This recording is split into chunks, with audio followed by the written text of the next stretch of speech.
আমি তালুকদার একটা মাধ্যমিক বিদ্যালয়ের বিএসসি শিক্ষক সৈয়দ আবুল মাসুম। প্রিয় শিক্ষার্থী,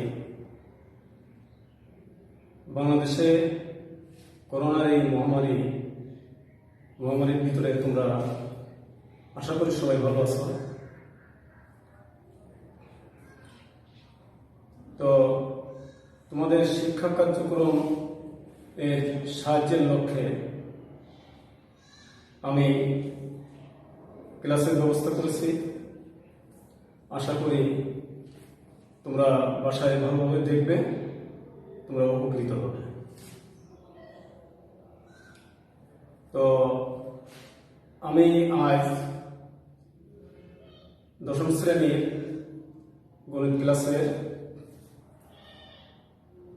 13 অধ্যায়ের সসীম ধারা সম্পর্কে আলোচনা রাখবো এবং অধ্যায় ভিত্তিক সমস্যাগুলি সমাধান করার চেষ্টা করব।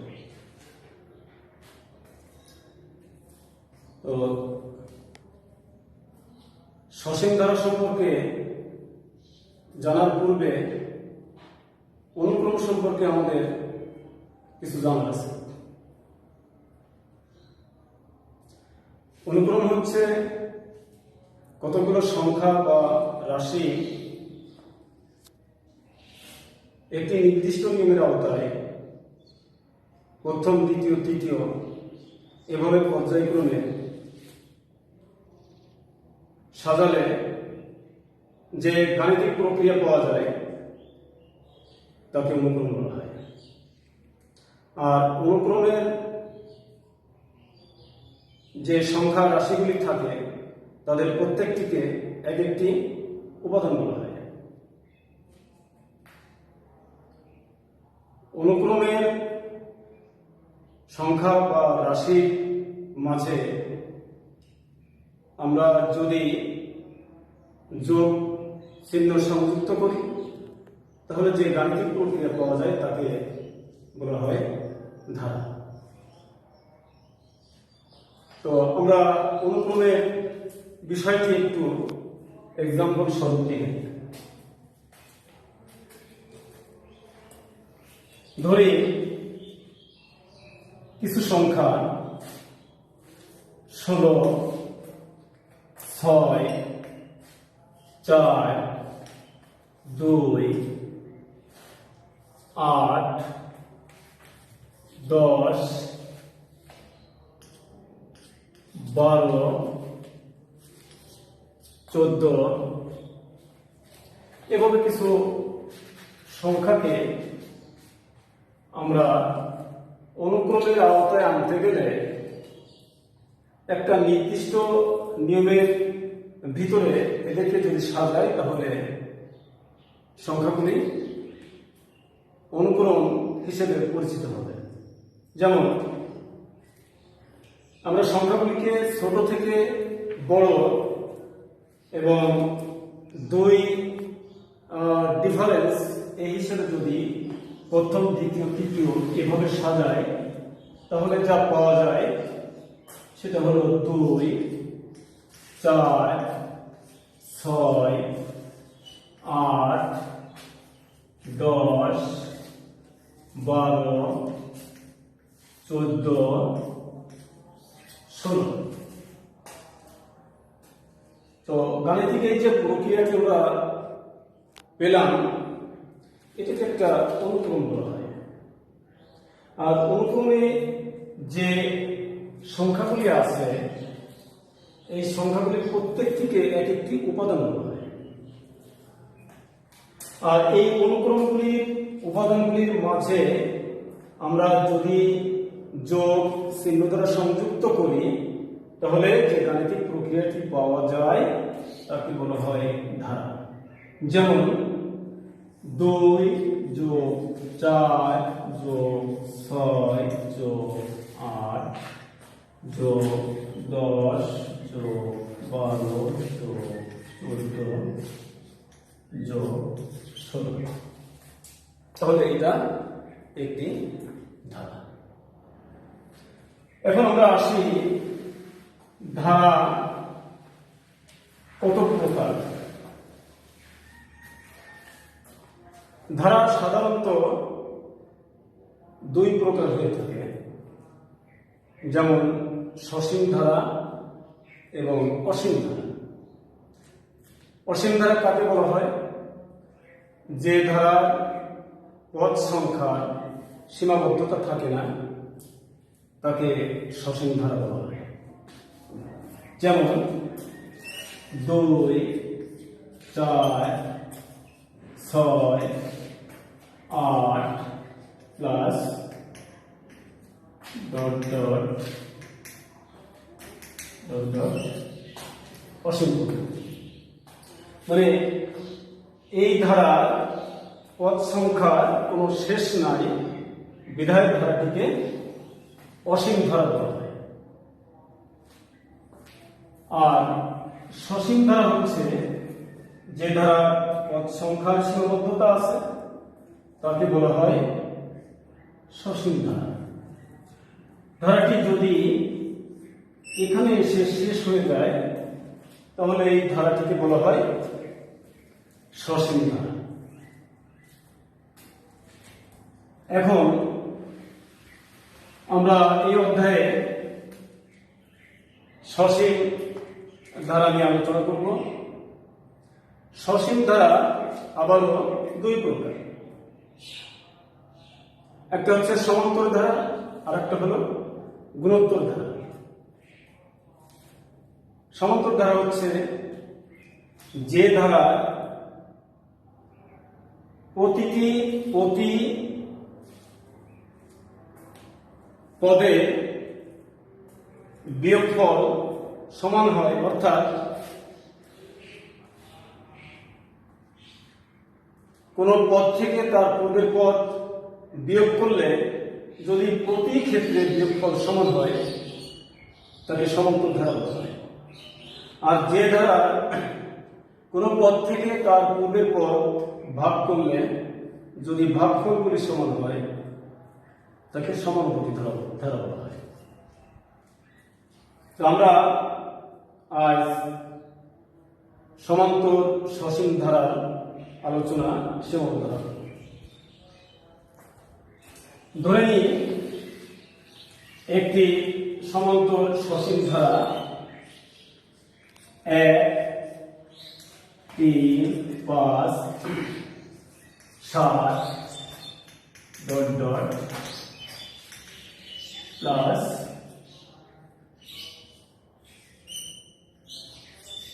383। যেহেতু এটি একটি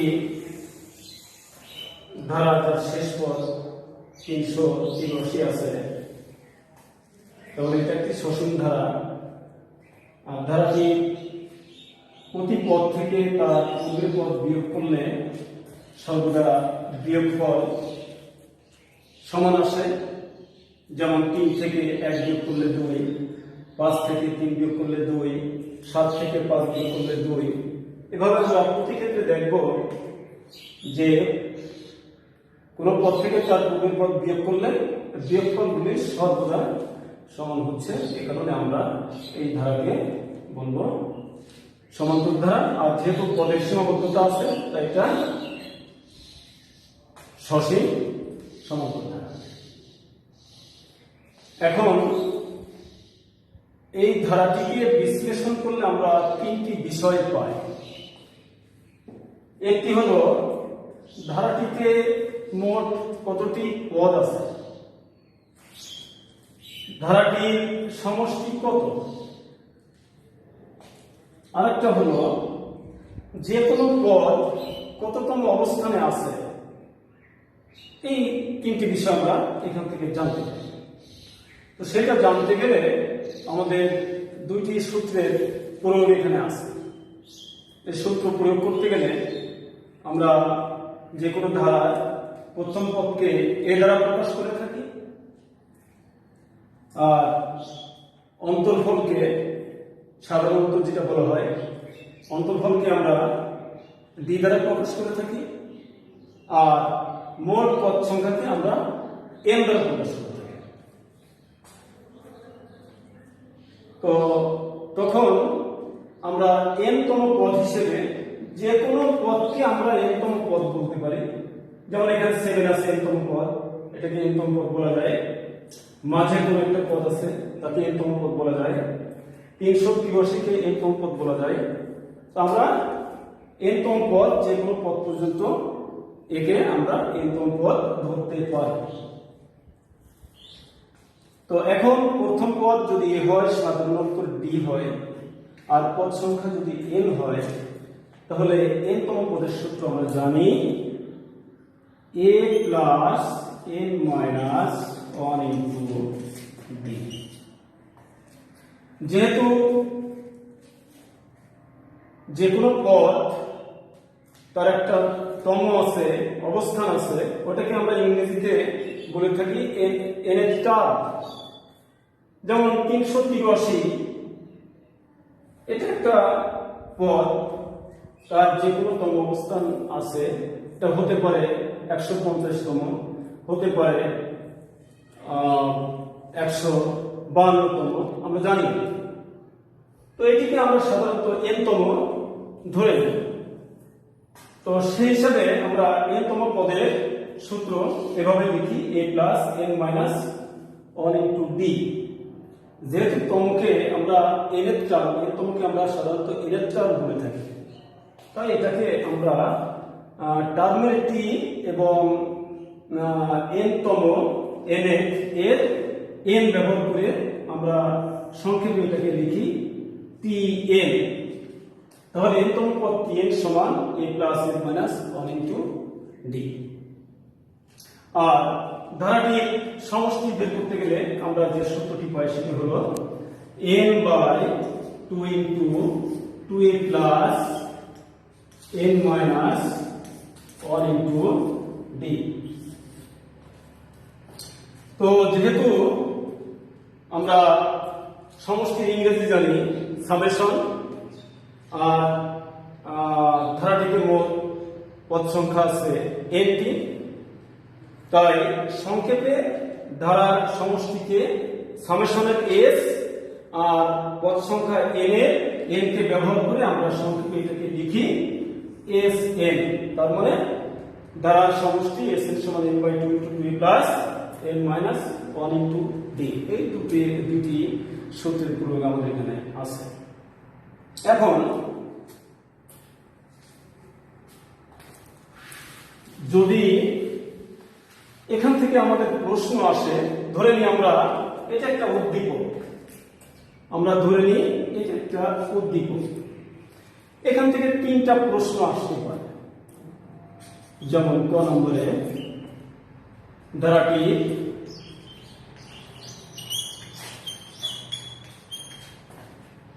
বারোতম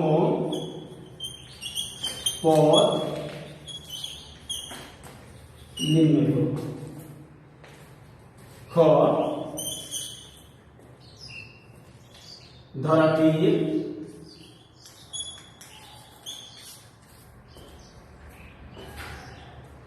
কততম পদ 383। খ গ ধারাটির সমষ্টি কত?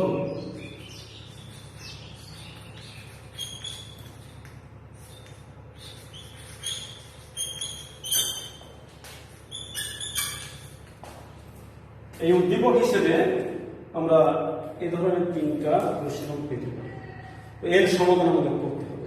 সমাধান করতে গেলে আমরা প্রদত্ত যে দুটি সূত্র আমরা দেখলাম, এই সূত্রের মাধ্যমে আমরা এই ধারার এই উদ্দীপকের সমাধান করব। তো এখন আসি ক নম্বরে আছে ধারাটি 12তম পদ নির্ণয় করো। তো কোন ধারার তম পদ বের করতে গেলে আমাদের যে বিষয়গুলি দরকার সেটি হলো প্রথম পদ, ধারার সমান্তর ধারার সাধারণ অন্তর, আর পদ সংখ্যা দেওয়া আছে 12তম, এটাকে আমরা n ধরব। তাহলে a b আর n এর মাধ্যমে আমরা n-তম পদের সূত্র ব্যবহার করে ওখানে আমরা মান বসিয়ে আমরা 12তম পদ বের করতে পারি। যেমন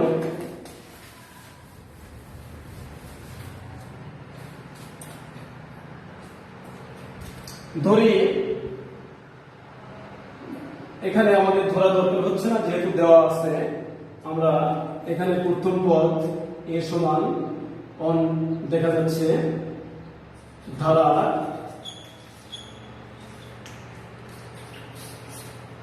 প্রথম পদ a সমান অন সাধারণ অন্তর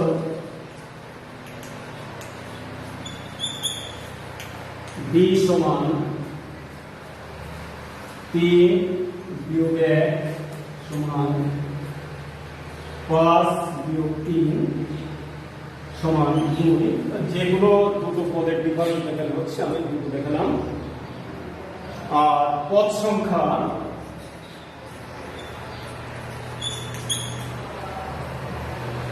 n সমান 5।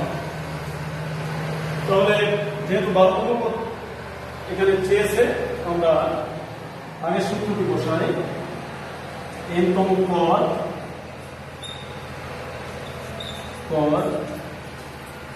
en সমান a plus n minus 1 into b। তাহলে 12তম পদ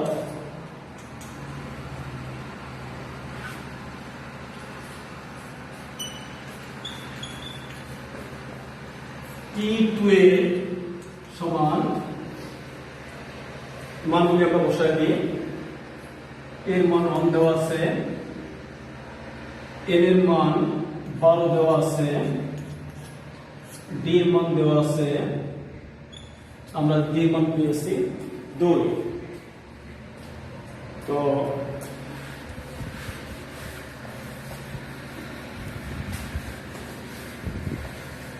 ক্যালকুলেশন করলে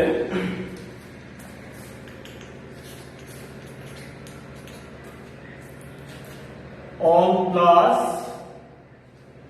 11 গুণ 2 সমান অন প্লাস 20 অর্থাৎ 23। তাহলে ধারাটির 12তম পদ পাওয়া গেল 23। আমরা এখানে ফিনিশিং করে দিই।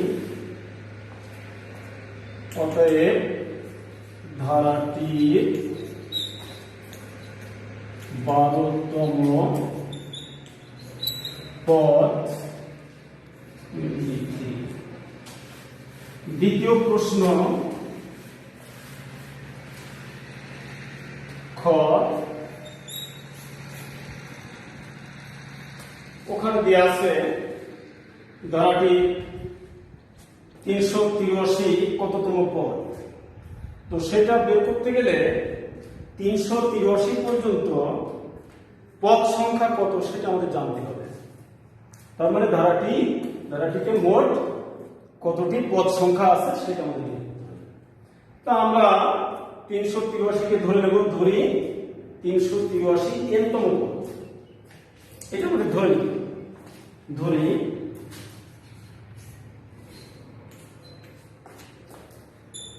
ধারাটির